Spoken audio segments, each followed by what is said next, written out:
네. 오늘은 주식 이야기라기보다 큰 흐름에 대한 이야기를 좀 해보도록 하겠습니다.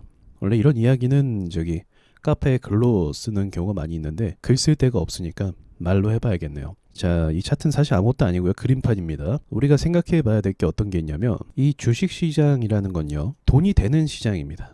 당연히 이야기하겠지만 전 세계의 돈들이 이쪽으로 몰리는 거예요. 자, 그럼 이 주식시장에서 어떤 사람이 힘을 가질 수가 있는가? 정보입니다. 정보. 어떤 정보죠? 돈이 많은 기업이 어디에 투자를 할 것이냐. 이 정보를 갖는 사람이 힘을 갖고 있다라고 볼 수가 있어요. 그래서 여의도 찌라시나 이런 단어들도 있는 거고, 그리고 큰 손들이 어디에 투자하는가, 그들이 정보를 가지고 있을 거라는 그 확신 때문에 그 큰 손들을 따라가는 거 아니겠습니까? 그래서 이 정보를 가지고 있는 사람이 힘을 가지고 있다, 이렇게 볼 수 있는데, 이런 관점으로도 볼 수 있어요. 정보를 조작하면 어떨까? 자, 그래서 이 조작이란 것이 들어가게 되면 우리 객관적으로 한번 생각해 보죠. 정보를 조작하는 거예요. 조작이 들어가게 되면 어떻게 됩니까? 돈들이 몰리게 돼 있어요. 조작이든 아니든 어쨌든 정보가 뿌려져서, 예를 들어서 최근에 있었던 에디슨 EV 사태를 보기만 해도 어떤 정보가 사람들에게 알려졌습니까? 에디슨 EV가 쌍용차를 인수하겠다. 인수라는 거, 그리고 바이오주에서는 이제 임상 3상 시험이라는 거. 이게 주식시장에서는 거의 그냥 교본과 같은 재료 중에 하나입니다.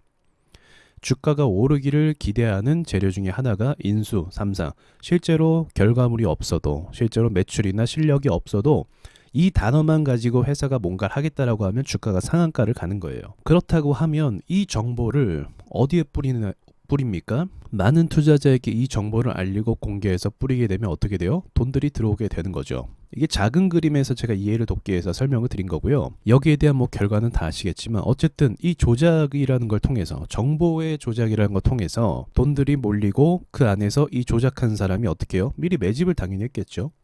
매집을 했고 수익을 얻을 수 있다는 겁니다. 이 작은 사례로 에디슨 EV를 보시면 될 것 같고요. 그래서 이 부분에 대해서는 사실 정확하게, 명확하게 사실이냐 아니냐를 밝힐 수가 없기 때문에 어떻게 치부가 되죠? 이제 음모론이다 라고 치부가 되는 겁니다. 합리적인 의심은 들 수가 있겠지만 결과적으로는 그 누구도 정답을 알 수가 없는 부분이죠.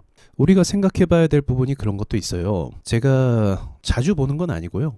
그냥 이제 검색하다가 제야에서 열심히 활동하는 그런 애널리스트들이 있습니다. 증권 소속은 아니고 개인 투자자인데 굉장히 오랫동안 투자 일을 하면서 시장에 대해서 분석을 하는 거죠.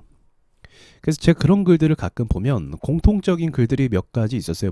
무엇이었냐면, 미국이 달러를 너무 많이 풀었기 때문에 인플레이션이 극심하게 올 것이다. 이거를 계속 이야기하는 사람들이 있었어요. 그러니까 인플레이션이 어느 정도로 올 거냐? 쌀값은 두 배 이상은 오를 것이고, 이게 수년 전 얘기입니다. 4, 5년 전 이야기예요. 두 배가 오를 것이고, 그리고 더불어서 주식도 인플레이션 영향을 받는다는 거예요. 기업들의 가치가 올라간다는 거죠. 화폐 가치가 떨어지고, 그래서 주식도 어마어마하게 상승을 할 것이다. 상상하지 못한 큰 가치로 평가가 받을 것이다. 이렇게 이야기하는 사람들이 있었습니다. 근데 실제로 어떤 부분이 좀 성립이 됐냐면, 인플레이션은 이제 대부분 예측한 부분이기도 했지만 인플레이션을 통해서 곡물 가격이 오를 것이다 라는 거 예측한 게 일단은 적중했다라고 저는 봅니다. 자, 그럼 여기서 우리가 생각해 볼 게 있어요. 어떤 부분이냐면, 이 내용이 나중에 다룰 수도 있겠지만, 핵심, 지금 벌어지는 상황의 핵심이 뭐냐면, 이 인플레이션의 주범이 누구냐? 주범이라고 하면 좀 그렇긴 한데 미국입니다. 왜요? 달러를 너무 많이 풀었기 때문에 이 미국으로 인해서 인플레이션이 오르고 곡물 가격이 오를 거라고 예상을 이미 과거에 제야의 분석가들이 했다는 겁니다. 그런데 지금 인플레이션이 어떤 것 때문에 오르는 것처럼 보입니까? 우크라이나, 러시아, 이 전쟁 사태로 인플레이션이 가중화됐다라고 이야기는 하긴 합니다. 그래서 에너지 값도 오르고 여러 가지 물가가 다 오르고 원자재 값도 오르고 이렇게 되고 있다는 거죠. 그러나 이거는 제가 그전에도 사실 말씀드리긴 했지만, 차트를 보고도 말씀드렸지만, 미국이 달러를 많이 풀어놓은 그 대가로 인해서 이미 인플레이션은요, 전고점까지 갔습니다. 전고점을 뚫으려면 어떻게 해야 됩니까? 호재가 있어야 되죠. 이 호재가 뭡니까? 러시아, 우크라이나. 그러니까 곡물 가격이 정말 신고가를 달성하는 데 있어서는 이 러시아, 우크라이나 사태가 영향을 준 건 맞아요. 그런데 그 전에도 이미 달러의 대량 살포로 인해서 화폐 가치가 하락하고 여러 가지 원자재나 곡물이나 금값이나 실버나 다 올랐다라는 걸 알 수가 있어요. 그런데 지금 어떻게 보면 이 인플레이션이 전 세계의 위기거든요. 우리나라는 그래도 경제 수준이 높기 때문에 방어를 나름대로는 하고 있지만 신흥국가나 후진국 같은 경우는 전혀 방어를 못하고 있습니다. 그 피해를 고스란히 받고 있어요. 자, 그렇다면 그 원망과 원성이 어디로 향할 수도 있습니까? 미국으로 향할 수도 있어요. 사실은요. 미국이 달러를 풀었던 만큼 미국은 그래도 문제가 없잖아요. 그러나 그 영향이 다른 나라에게 다 주어지게 됐죠. 근데 이 시선이 어디로 돌려지고 있습니까? 이쪽으로 돌려지고 있다는 거죠. 그런데 제가 다시 말씀드리지만 이거는 뭐 정답을 알 수가 없어요. 저 역시도 짐작만 할 뿐이고 지금 상황이 그렇게 흘러간다라는 걸 말씀드릴 뿐이지 이거 뭐 미국이 의도적으로 뭐 하고 미국이 만들어냈다 이렇게까지 단정 지을 수는 없는 거죠. 상황에 대해서 여러분에게 생각을 좀 할 수 있게끔 열어드리는 겁니다. 그럼 우리가 여기까지의 상황을 봤을 때 우리 투자하는 사람들이잖아요. 그럼 그 다음 단계가 무엇일까? 를 한번 좀 생각해 볼 필요도 있어요. 만약에 제가 말한 이 관점대로 보자고 하면 사실 많은 군사 전문가들이 러시아는 우크라이나를 공격할 수 없다라고 이야기한 부분이 대부분입니다. 왜냐하면 러시아가 정말 우크라이나 수도를 점령을 해서 그 나라를 차지하게 되면 나토군과 대립하기 싫어서 우크라이나에게 경고를 한 건데 그렇게 함으로써 나토군과 정면 대립을 하게 됩니다. 그럼 우크라이나와 싸우면서 물자를 많이 사용하고 비용을 많이 사용했는데 그 와중에 또 나토군과 대립을 한다? 그건 애초에 러시아가 원하는 그림이 아니었죠.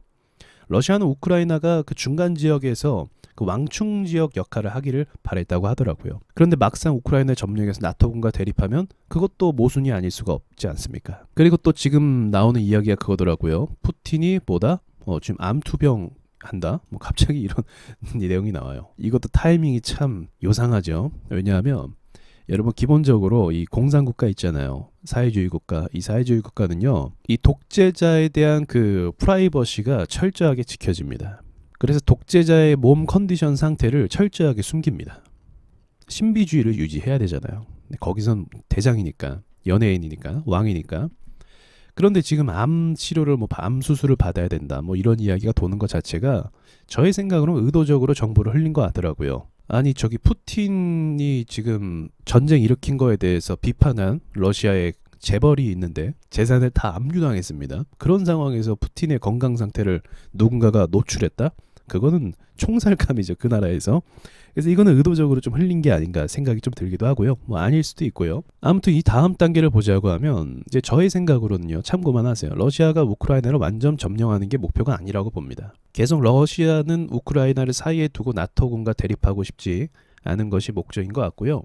여러 가지 견해가 있을 수도 있겠지만 지금은 눈과 귀가 다 열린 사회이기 때문에 국제적 비난을 계속 받고 있기 때문에 이제 간헐적인 어떤 상황으로는 계속 치고받거나 하겠죠. 근데 정면전이나 이런 부분까지는 가지 못할 것 같다라고는 생각은 합니다. 자, 그렇게 되면 어쨌든 경제 제재는 계속 걸잖아요. 그러면 경제 제재로 인해서요. 인플레이션, 곡물 가격 상승 이런 부분은 계속 피해를 받습니다. 유가 상승까지도 마찬가지고요. 그러니까 중요한 건 이 문제를 통해서 인플레이션이 어떻게 된다?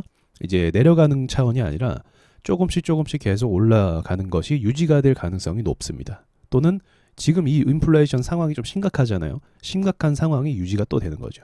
옆으로 가거나. 그러니까 다이나믹하게 내려갈 만한 요소는 없다. 또는 이 상황에서 누군가가 극적으로 화해를 시키는 장면이 또 나온다고 하면 상황은 또 180도 반전이 될 수도 있습니다. 안 그래도 주식 투자를 굉장히 많이 하는 지금 시국에서 미국장이 저렇게 올라가니까 많은 투자자가 또 투자를 하지 않겠습니까? 이런 상황에서 세력들도 올리려면 좀 개미를 털어낼 명분이 생기기는 하죠.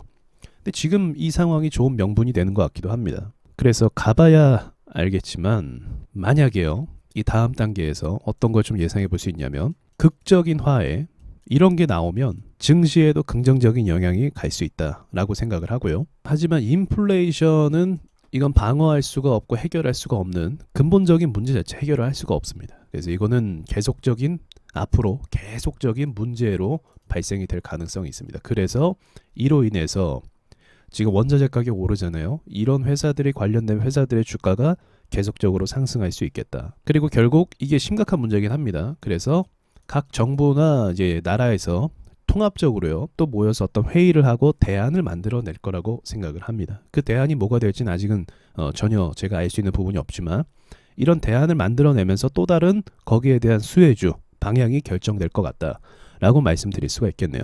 자, 오늘 영상은 재미로 봐주셨으면 좋겠고요. 이상 마치겠습니다.